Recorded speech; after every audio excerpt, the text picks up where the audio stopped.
하나님 말씀 시편 34편 1절로 22절 교독하겠습니다. 내가 여호와를 항상 송축하며 내 입술로 항상 주를 찬양하리이다. 내 영혼이 여호와를 자랑하리니 공고한 자들이 이를 듣고 기뻐하리로다. 나와 함께 여호와를 광대하시다 하며 함께 그의 이름을 높이세. 내가 여호와께 간구하매 내게 응답하시고 내 모든 두려움에서 나를 건지셨도다.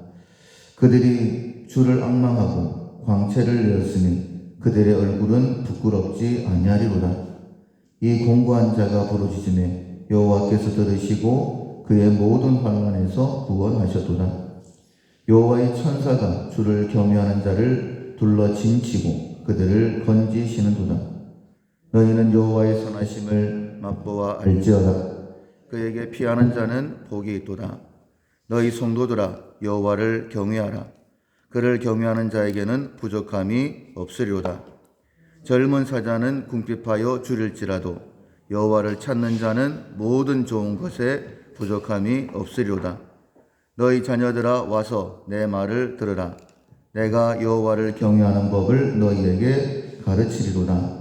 생명을 사모하고 연수를 사랑하여 복 받기를 원하는 사람이 누구뇨? 네 혀를 악에서 금하며 네 입술을 거짓말에서 금할지어다.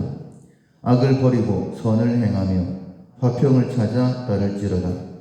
여호와의 눈은 의인을 향하시고 그의 귀는 그들의 부르짖음에 기울이시는도다. 여호와의 얼굴은 악을 행하는 자를 향하사 그들의 자취를 땅에서 끊으려 하시는도다. 의인이 부르짖음에 여호와께서 들으시고 그들의 모든 환난에서 건지셨도다. 여호와는 마음이 상한 자를 가까이 하시고 충심으로 통회하는 자를 구원하시는도다.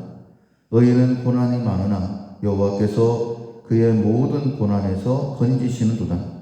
그의 모든 뼈를 보호하시며 그 중에서 하나도 꺾이지 아니하도다. 악이 악인을 죽일 것이라. 의인을 미워하는 자는 벌을 받으리로다. 여호와께서 그의 종들의 영혼을 속량하시나니 그에게 피하는 자는 다 벌을 받지 아니하리로다. 아멘. 인생의 풍파를 견딘다라는 제목으로 함께 은혜를 나누겠습니다. 4월 우리가 훈련하고 있는 품성은 안정입니다. 영원한 것에 삶의 중심을 두고 흔들리지 않는 상태를 안정이라고 합니다. 영원한 것, 그것은 하나님이시고 또 하나님께서 우리에게 허락하신 영원한 삶일 것입니다. 반면에 이 땅의 것들은 잠시 있다가 사라지는 것이죠. 우리의 삶이 흔들리는 것은 잠시 있다 사라지는 이 땅의 것들에 우리의 시선이 가기 때문에 그래서 흔들리는 것입니다. 그런데 만약 영원하신 하나님 또 우리를 위하여 예비하신 영원한 천국을 진실로 믿음으로 바라볼 수 있다면 잠시 흔들린다 할지라도 바로 안정을 편안함을 찾을 수 있는 것이죠. 우리가 운전을 할 때에 이제 멀미를 하는 사람들이 있습니다. 차를 타는 사람들 중에 이렇게 얘기하죠. 멀리 봐라.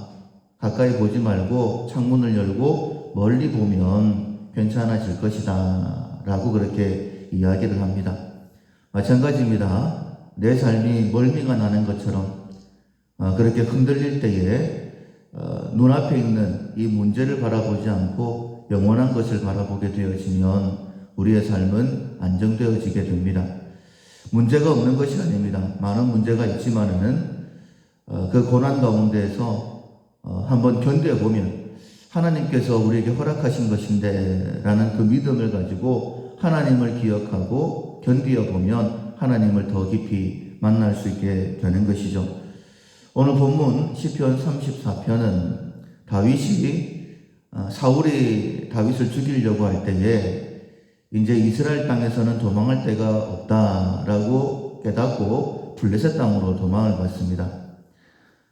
그런데 이 블레셋 사람들이 다윗이 누군 줄 알았어요. 골리앗을 죽인 다윗이다라고 알았습니다.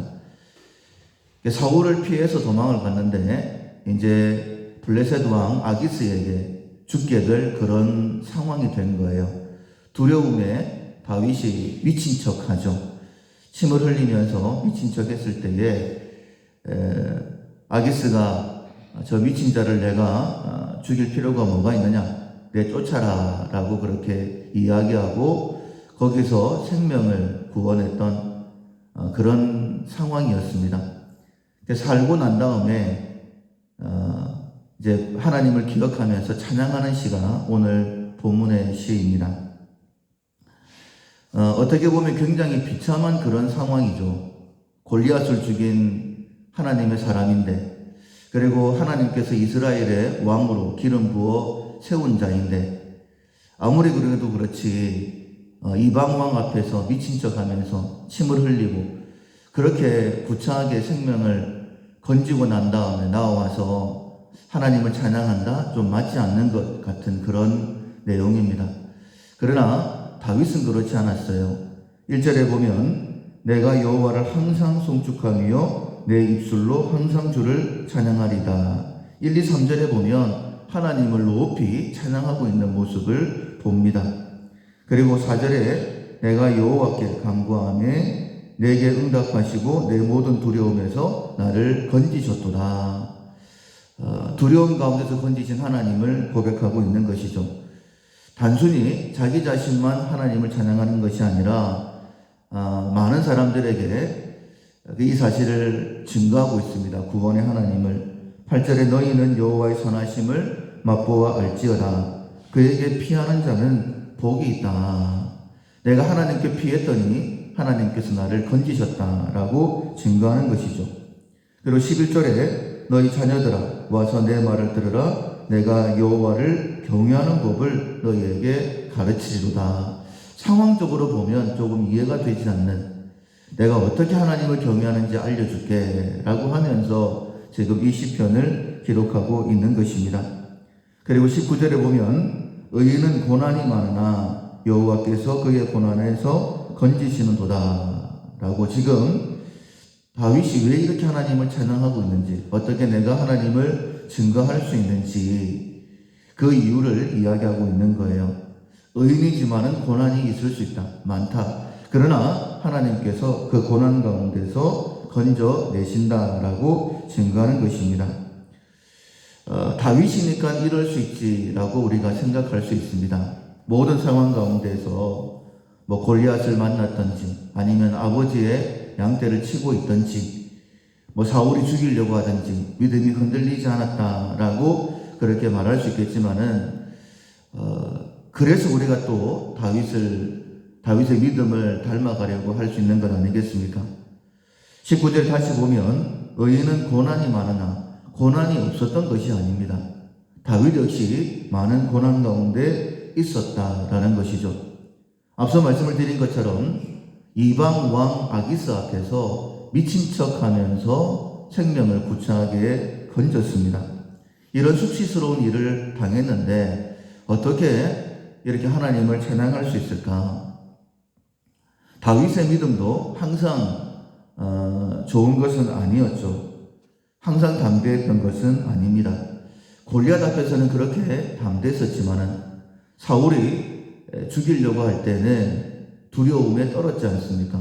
생명과 죽음 사이에 내가 종이 한 장밖에 차이가 안 난다 이렇게 이야기할 정도로, 그리고 두려워서 이스라엘을 떠나야 되겠다라고 생각할 때 하나님께서 결코 기뻐하시지는 않았을 것 같습니다. 그래도 블레셋 땅으로 도망가는 것은 아니지, 우리가 충분히 그렇게 얘기할 수 있을 것 같은데, 그 당시에는 사울의 칼이 너무 무서우니까 이 이스라엘 땅을 떠났던 것 아니겠습니까? 그리고 거기서는 편안할 줄 알았는데 자기의 신분이 노출되지 않을 것 같았는데 많은 사람들이 다윗을 알아보는 거예요. 이스라엘 사람들이 사울은 천천히요, 다윗은 만만이라고 하던 그 다윗이 아니냐라고 했을 때에 또 죽음의 위협을 느꼈습니다. 정말 믿음의 사람이라고 한다면 그 상황 가운데서도 하나님이 나를 건지신다라고 그렇게 고백했어야 되지 않겠습니까? 아마 다윗 자신도 스스로 이런 갈등이 생겼을 것입니다. 왜 내 믿음이 여기까지 흔들리나? 그리고 아기스 앞에서 침을 흘리며 미친 척 할 때는 정말 비참하게 여겼을 수도 있습니다. 그리고 내가 이 상황에서 하나님 앞에 기도할 때에 하나님께서 과연 들으실까? 이런 생각도, 하나님이 나를 외면하시면 나는 여기서 죽겠구나, 이런 생각을 했을 수도 있지 않겠습니까? 그러나 그때에 미친 척 하면서도 다윗은 믿음의 사람이었죠. 그때에도 하나님 앞에 기도한 것입니다. 하나님 보실 때에, 자기가 생각할 때에 내 믿음이 이것밖에 안 되나, 그런 자괴감이 드는 상황이지만은 그 순간에도 하나님 앞에 기도한 것이죠. 근데 하나님께서 그의 기도를 들으셨다라고 그렇게 고백하는 거예요.